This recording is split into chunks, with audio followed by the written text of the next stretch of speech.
అలానే మీసేస్తున్నాం. అమెరికా అధ్యక్షుడు ట్రంప్ చాలా క్లియర్‌గా గ్రీన్ కార్డ్ ఉన్నంత మాత్రాన మీరు అమెరికా పౌరులు కాదు. ఏ రోజైనా మీ గ్రీన్ కార్డ్‌ని రద్దు చేసేటువంటి అధికారం అమెరికా ప్రభుత్వానికి ఉంది. కాబట్టి దాన్ని మీ రైట్ కింద తీసుకోవద్దు. కేవలం వెసులుబాటు మాత్రమే, సౌలభ్యం మాత్రమే అని చెప్తూ ఉన్నారు. అంటే గ్రీన్ కార్డు ఉన్నంత మాత్రాన అమెరికా పౌరు అయిపోయాము, అమెరికా సిటిజన్స్ మేము అని అనుకోవడానికి లేదని ట్రంప్ చెప్తూ ఉన్నారు. అమెరికా దేశానికి వ్యతిరేకంగా మీరు మాట్లాడినా, వ్యతిరేకంగా పోస్టులు పెట్టినా, వ్యతిరేకమైనటువంటి భావజాలాన్ని వ్యాపింపజేసేలాగా ప్రవర్తించిన మీ గ్రీన్ కార్డు ఏ క్షణమైనా రద్దు చేయడానికి అన్ని అధికారాలు ఉన్నాయి అని చెప్తూ ఉన్నారు ట్రంప్.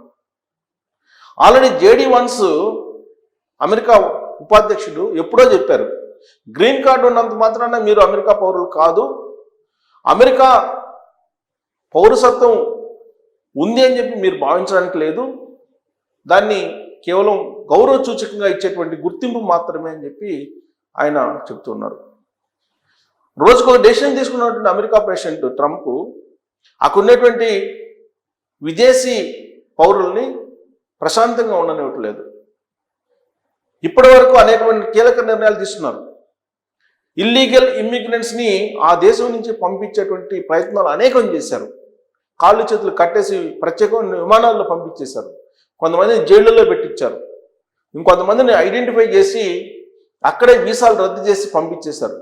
ఇలా కాదు అని మీరు కనుక స్వదేశానికి వెళ్ళేదానికి ముందుకు వస్తే ఫ్రీ ఫ్లైట్ టికెట్స్తో పాటు $1000 ఇచ్చి మీ దేశానికి పంపిస్తాము, మీరు ముందుకు రండి ఇల్లీగల్ ఇమ్మిగ్రెంట్స్ అని ఆయన ఒక పిలుపును కూడా ఇచ్చారు. ఇన్ని రకాలు చేసినప్పటికీ కూడా అక్కడ ఇల్లీగల్ ఇమ్మిగ్రెంట్స్ దాదాపు 13 లక్షల మంది ఉన్నారు. వాళ్ళల్లో 2-3 లక్షలు తప్ప మిగతా వాళ్ళు అక్కడే ఉన్నారనేది అమెరికా ప్రభుత్వం భావిస్తోంది. మరి వాళ్ళని ఎలా పంపించగలరు అంటే పంపించేటువంటి మార్గమే లేదు. ఎందుకనంటే అమెరికా వ్యాప్తంగా అనేక మంది రోడ్ల మీదకి వచ్చి తిరగబడుతున్నారు. అమెరికా ప్రభుత్వం మీద, అమెరికా అధ్యక్షుడు ట్రంప్ మీద తిరగబడుతూ ఇల్లీగల్ ఇమ్మిగ్రెంట్స్ కొన్ని సందర్భాల్లో హోమ్లాండ్ సెక్యూరిటీ మీద కూడా దాడులు చేసేటువంటి పరిస్థితి వచ్చింది. అంటే లా అండ్ ఆర్డర్ సిచ్యువేషనే గట్టుతప్పేటువంటి పరిస్థితి నెలకొంది. అమెరికా అధ్యక్షుడు ట్రంప్ అంటేనే వ్యతిరేకిస్తూ మండిపడుతున్నటువంటి వాళ్ళు అనేక మంది ముందుకు వచ్చారు.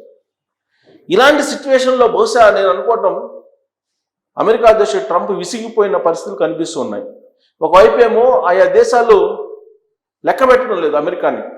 ఇరాన్ లాంటి దేశం గడగడలాడించింది అమెరికాని. అమెరికా స్థావరాల మీద ఇరాన్ దాడి చేసింది. దాంతో తోకముడిచినటువంటి అమెరికా ఇజ్రాయెల్ చేత యుద్ధ విరమణ చేయించేసింది. ఇది అంతర్జాతీయ దౌత్యవేత్తలు చెప్తున్నటువంటి మాట. కానీ ట్రంప్ ఏం చెప్తున్నారు, ఇరాన్కి ఇజ్రాయెల్కి మధ్య యుద్ధాన్ని నేనే ఆపానని చెప్తున్నారు.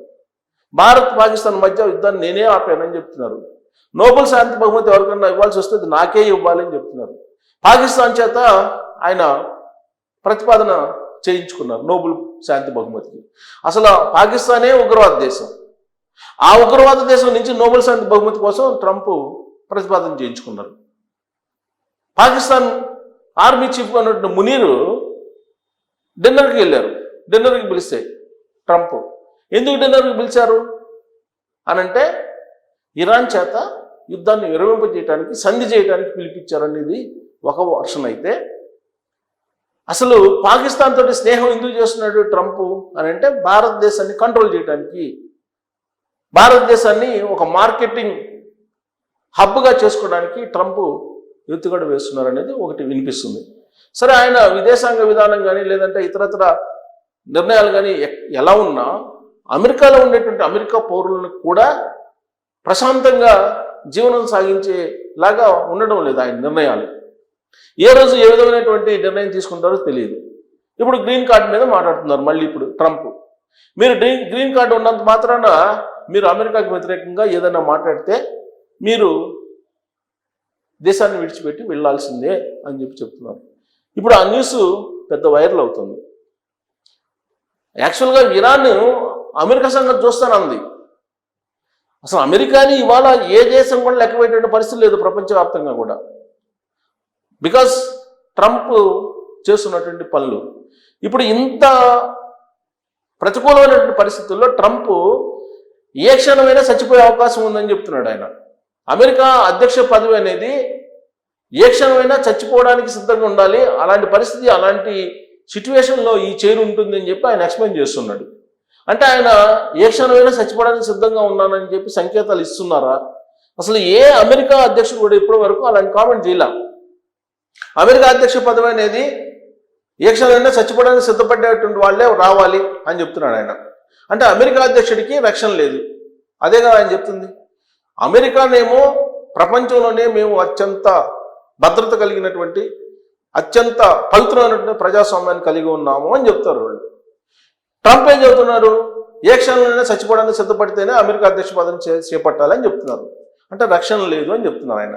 అది చెప్తూ ఆయన గతంలో జరిగినటువంటి కొన్ని కాల్పులు, ఎలక్షన్ సందర్భంగా జరిగినటువంటి కాల్పులను ఉటంకించారు. ఆ తర్వాత ఆయన ఏదో ఆట ఆడుకుంటుంటే గ్రౌండ్లో ఎవరో గన్ పట్టుకొని వచ్చారని చెప్పి ఆయన చెప్తున్నారు.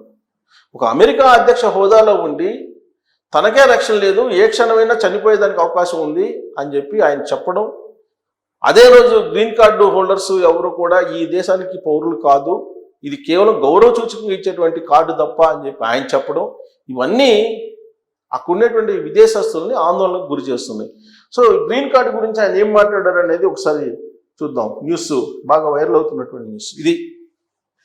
ఏంటి? చట్టాలను ఉల్లంఘిస్తే గ్రీన్ కార్డు వీసా రద్దు చేస్తామని స్పష్టీకరణ. ముఖ్యంగా ఉగ్రవాద కార్యకలాపాలకు మద్దతు ఇస్తే కఠిన చర్యలు. అమెరికాలో శాశ్వత నివాసం హక్కు కాదు. అమెరికాలో శాశ్వత నివాసం అనేది హక్కు కాదు, సౌలభ్యం మాత్రమేనని వెల్లడి. హింసను ప్రేరేపించిన ప్రోత్సహించిన అనర్హులు అవుతారని ప్రకటన. అమెరికాలో నివసిస్తున్న వలసదారులకు, ముఖ్యంగా గ్రీన్ కార్డు హోల్డర్లకు ఆ దేశ పౌరసత్వ ఇమ్మిగ్రేషన్ సేవల విభాగం తాజాగా కీలక ఆదేశాలు జారీ చేసింది. దేశ చట్టాలను నిబంధనలను అతిక్రమిస్తే వారిపై కఠిన చర్యలు తప్పువని, వారి గ్రీన్ కార్డులు వీసాలు రద్దు చేయడానికి కూడా వెనకాడబోమని స్పష్టం చేసింది. ఈ మేరకు USCIS ఎక్స్ ఖాతాలో వేదిక ప్రకటన విడుదల చేసింది. అమెరికా చట్టాలను ఉల్లంఘించడం, ముఖ్యంగా ఉగ్రవాద కార్యకలాపాలకు మద్దతు ఇవ్వడం లేదా హింసను ప్రోత్సహించడం వంటి తీవ్రమైనటువంటి నేరాలకు పాల్పడితే వారి శాశ్వత నివాస హోదాను తక్షణమే రద్దు చేస్తామని చెప్పి తేల్చి చెప్పింది. గ్రీన్ కార్డు ద్వారా అమెరికాలో శాశ్వత నివాసం పొందడమే అనేది ఒక హక్కు కాదని, అది కేవలం ప్రభుత్వం కల్పించే షరతులతో కూడిన సౌలభ్యం మాత్రమేనని తన ప్రకటనలో పేర్కొంది. అమెరికాకు రావడం, వీసా లేదా గ్రీన్ కార్డు పొందడం ఒక గౌరవం. మీరు చట్టాలను, విలువలను తప్పనిసరిగా గౌరవించాలి. మీరు హింసను సహకరించినా, హింసకు ఉగ్రవాద కార్యకలాపాలను ప్రోత్సహించినా లేదా ఇతరులను అందుకు పురికొల్పినా మీరు అమెరికాలో నివసించే అర్హతను కోల్పోతారు. ప్రస్తుతం అమెరికా వ్యాప్తంగా సుమారు 1,80,00,000 మంది గ్రీన్ కార్డు పొందినటువంటి శాశ్వత నివాసం ఉంటున్నటువంటి వాళ్ళు ఉన్నారు. ట్రంప్ మొదటి దఫా అధ్యక్షుడిగా ఉన్న కాలంలో ప్రవేశపెట్టిన క్యాచ్ అండ్ రివోక్ పట్టుకోవడం, రద్దు చేయడం విధానాన్ని ఇప్పుడు కూడా అమలు చేస్తున్నారని ఈ హెచ్చరికల ద్వారా స్పష్టమవుతుంది. ఈ నేపథ్యంలో వలసదారులు అమెరికా చట్టాలకు కట్టుబడి ఉండాలని, ఎలాంటి చట్ట విరుద్ధ కార్యకలాపాలకు పాల్పడవద్దని ఇమ్మిగ్రేషన్ నిపుణులు సూచిస్తున్నారు. So catch and revoke, catch and revoke ఇది ఇప్పుడు మన ఎన్ఆర్ఐల్ని అక్కడ కొంత ఇబ్బంది పెడుతున్నటువంటి క్యాచ్ అండ్ రివోక్. ఇది ట్రంప్ మొదటిసారి అమెరికా అధ్యక్షుడు అయినప్పుడు ఉంది, ఇప్పుడు కూడా అది అమలు చేస్తున్నాం అని చెప్తున్నారు. అందుకే ఆ యూనివర్సిటీలో చదువుతున్నటువంటి విద్యార్థుల యొక్క వీసాలు రద్దు చేసి స్వదేశాలకు పంపించినటువంటి దాఖలాలు చాలా ఉన్నాయి ఈ మధ్యకాలంలో. అలాగే గ్రీన్ కార్డ్ అనేది ఒక రైట్ అనుకుంటారు, అది రైట్ కాదు, కేవలం అది సౌలభ్యమే అని చెప్పి చెప్తున్నాడు అమెరికా అధ్యక్షుడు ట్రంప్. కాబట్టి గ్రీన్ కార్డునైనా రద్దు చేసేసి మేము పంపించవచ్చు ఈ దేశం నుంచి. కాబట్టి మీరు చట్టాలను గౌరవిస్తూ నిబంధనల ప్రకారం ఉంటే ఉండండి, లేదా మీ దేశాలకు వెళ్ళిపోండి, మేము పంపించేంత వరకు మీరు ఇక్కడ ఉండొద్దు అని చెప్పి ఆయన వార్నింగ్ ఇస్తున్నారు. మరి ఇది చూసిన తర్వాత ఆ దేశంలో ఇంకా ఉండాలని చెప్పి అనుకుంటున్నటువంటి వాళ్ళని ఏమనాలి అనేది మీరు తెలియజేయచ్చు. Thank you.